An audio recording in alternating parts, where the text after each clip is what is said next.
Goeiedag, ek groet jou in die kosbare naam van Jesus Christus. Die oomblik toe Petrus uit die boot klim en op die water na Jesus toe begin loop, het hy 'n wonderwerk beleef. Maar toe is sy aandag afgetrek deur die sterk wind en hy het begin sink. Let op, dat dit nie die duiwel of demone was wat Petrus se aandag afgetrek het nie. Nee, dit was iets heeltemal natuurlik. Die wind.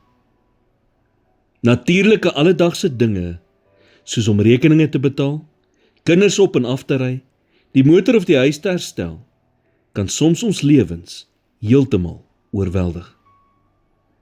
Onthou jy nog in Lukas 14, van die man wat 'n groot maaltyd voorberei het en uitnodigings aan almal gestuur het om te kom. Een man se verskoning was: ek het 'n stuk grond gekoop en dit is noodsaaklik dat ek uitgaan om daarna te kyk.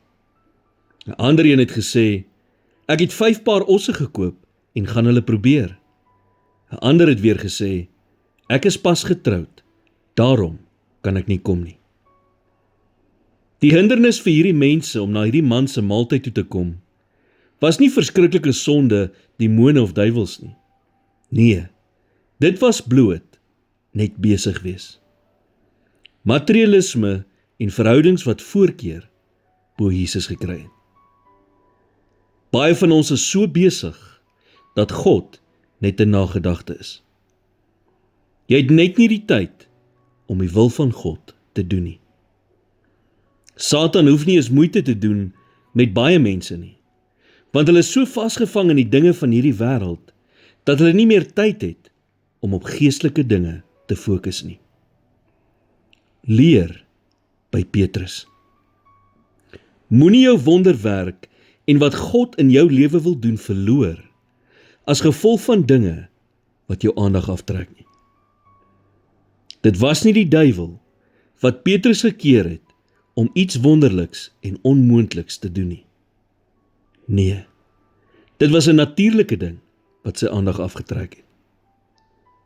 Dis oukei om sukses, oorwinnings en seëninge te wil hê, maar ons moet ons fokus op God hou. Soos die psalmdigter sê in Psalm 119 vers 37, wend my oë af, dat hulle geen nietigheid sien nie, maak my lewend in U weë. Here, soms voel dit vir my asof my aandag in alle rigtings getrek word.